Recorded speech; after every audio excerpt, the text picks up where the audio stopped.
Parece que só foi encontrada uma ossada de um crucificado. De um crucificado. Uhum. E como é que ele estava o quê? Sem buraco, sem furo nas mãos? Não, foi... Que amarravam os braços também, né? A questão do amarrar hoje está sendo questionado, porque não temos nenhum relato antigo que menciona isso. Foram as reconstituições renascentistas que falavam disso, mas nós não temos nenhum relato romano que amarrava os crucificados. Tudo bem, mas esse que encontraram? Esse que encontraram foi o seguinte: depois da Guerra de 6 Dias em Israel, em 1968, a Guerra de 6 Dias, 1967, eles estavam fazendo uma terraplanagem num bairro no subúrbio de Jerusalém chamado Givat HaMevitar. E os tratores bateram em ossários, ou caixões de pedra. Sim. E nos ossários, geralmente, você tem os ossos da pessoa e o nome escrito lá de fora, em alguns deles. E estava o nome Yohanan ben Hagakol. Ah, sim. Aliás, essa descoberta já... Não, a descoberta já tem algum tempo. Tem. Foi na década de 60, né? 68. Então, quando eles pegaram, eles abriram o ossário e perceberam que havia algumas coisas curiosas.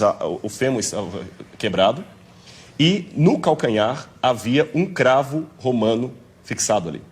Foi o único que encontraram. Então, a partir daquela ossada ali, eles fizeram um levantamento legístico de como seria a posição de um crucificado na cruz. E é bem diferente do que a gente imagina claro. Das reconstruções medievais. E o sofrimento de Cristo ficou de uma maneira muito mais dantesca, a visão arqueológica e eu até diria legística, porque foram médicos de medicina forense que fizeram reconstituição da causa morte. E o negócio de cravo na mão não tem?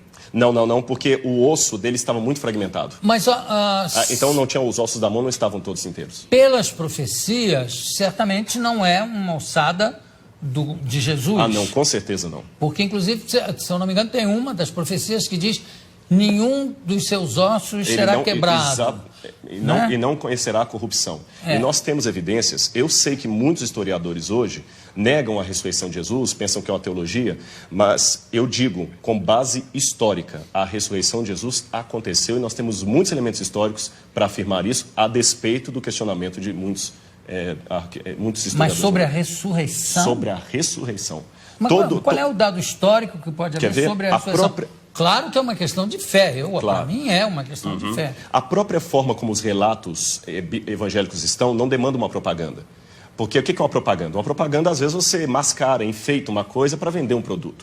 Aqueles discípulos estavam, em primeiro lugar, sofrendo perseguição e abuso por causa daquilo. A ressurreição era uma única doutrina da antiguidade que ninguém aceitava. Eles aceitavam a história de Platão, que a sua alma ia para o Éon, podia aceitar a história de Pitágoras, que você transmigrava a alma de um corpo para o outro, ou então ficar com os epicureus, que morreu, acabou. Mas ressurreição... A reencarnação exatamente, a transmigração de almas está ali perto. Exatamente, alguns judeus aceitavam a reencarnação. Agora, ressurreição era uma coisa que ninguém comprava essa ideia. E outro, na época, pelo machismo... Mas isso, desculpa, mas isso não é uma prova histórica. Sim, mas a forma como os evangelhos foram descritos é interessante. Eles quebram todas as regras de propaganda. Quer um exemplo? Porque para eu saber se é histórico ou não, lembremos, história não dá para levar ao laboratório e repetir o processo. A forma como tratamos a história é diferente. Você olha um documento, e o que você considera uma prova histórica? Como ele foi redigido? Ele foi redigido de uma maneira histórica, com E, ou uma maneira de propaganda, ou uma maneira real. E os evangelhos, por exemplo, eles mostram que a primeira testemunha de Jesus ressuscitado foi Maria Madalena, que era mulher. O testemunho de uma mulher não era válido. Se eles quisessem vender uma teoria, eles colocariam que os homens viram Jesus, e não as mulheres, porque o testemunho de uma mulher não era válido. Segundo, o fato de Jesus ressuscitar no terceiro dia.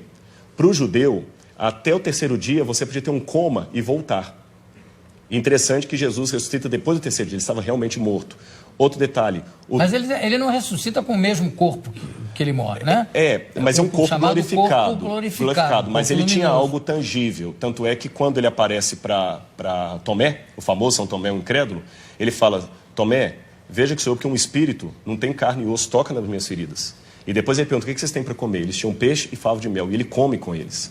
Então é um corpo glorificado, é uma questão de fé, é claro, mas tem uma continuidade com um corpo humano. Não, tudo bem, mas tudo isso, desculpa, eu sou uma pessoa de fé, né? Entendi, claro. Estou aqui fazendo um pouco o advogado dele, que é o seguinte: tudo isso foi muito mexido, remexido na Idade Média, no primeiro imperador católico, Constantino. né? Constantino, inclusive as datas de carnaval, diz tudo para conjuminar, para juntar com as datas de feriados.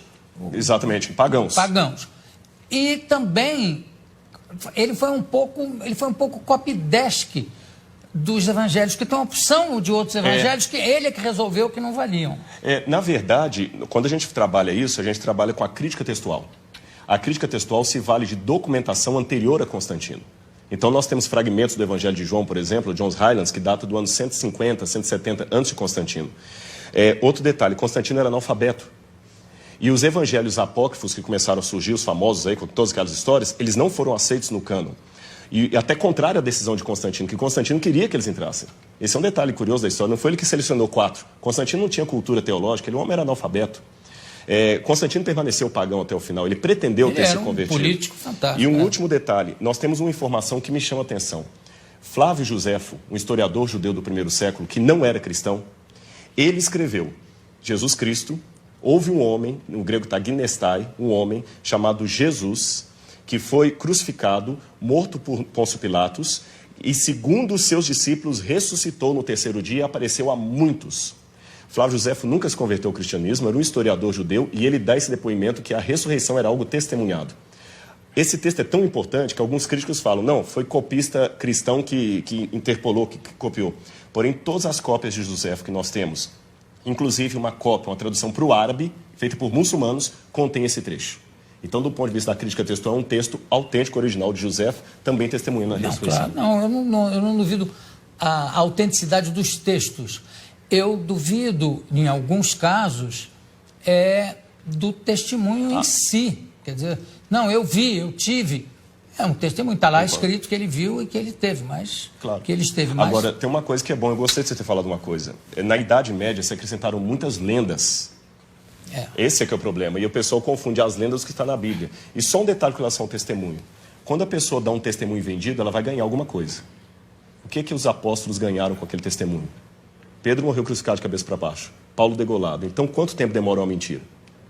Essa que é a questão. Eles não ganharam nada, só ganharam perseguição. Então, das duas, uma. Ou aquele pessoa era muito doido, ou ficaram tão extasiados com aquilo que preferiram morrer a negar o depoimento que eles estavam. Se fosse uma mentira, eles tinham pulado fora. Ninguém ia ficar com Cristo até o final. O único que traiu foi Judas. Os outros ficaram, e até hoje a história está aí, e nem a modernidade conseguiu matar essa brilhante história da ressurreição de Jesus. Bom, claro, porque eu acho que aí, de novo, eu acho que é uma questão de fé. Né? Se você acredita, acredita. Se você não acredita, não adianta. Eu acho que não se pode provar a fé, graças a Deus, não se pode provar a fé cientificamente, não tem como. Concordo, né? Exato. Agora, e tem as lendas, tipo aquela que diz que Jesus, depois que ressuscitou, reuniu os discípulos, subiu numa pedra e disse, foi subindo enquanto dizia, adeus mundo, de 1000 passarás, 2000 não chegará. a 2000 não chegarás. E subiu. Eu queria saber como é que fica isso rimando em hebraico ou em aramaico. Yidervotchepaiorô, tinhas arovalo. E sumiu. Algumas palavrinhas em aramaico. Aí ficou o pezinho dele marcado. Exatamente. Marcado na rocha. Você sabe que lá em Jerusalém tem isso por causa dos muçulmanos, que os muçulmanos falam que Maomé, quando foi assunto ao céu, deixou as marcas da mula dele lá no domo da rocha. Agora, mas as pedras eram muito moles. Muito moles. Agora, é importante, Jô, a gente ter bem claro isso. Concordo, é uma questão de fé, mas a fé é racional. Porque senão eu posso... Essa frase é a maior antifrase que eu já ouvi aqui na minha vida, Rodrigo.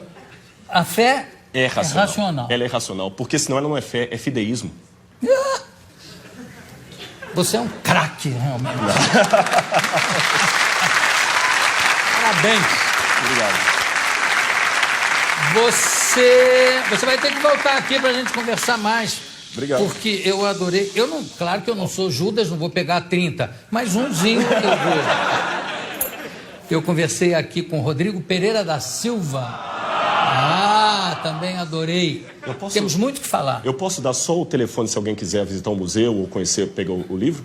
Falta de fé, concentra que todo mundo vai saber. Aí é fideísmo. Qual é o telefone? Olha, se alguém tiver interesse no livro, conhecer lá, é 0300 789 1111. 0300 789 1111. Tem o livro, tem outros materiais também de arqueologia que você pode ter lá. Yara, põe o telefone embaixo, por favor. Assim.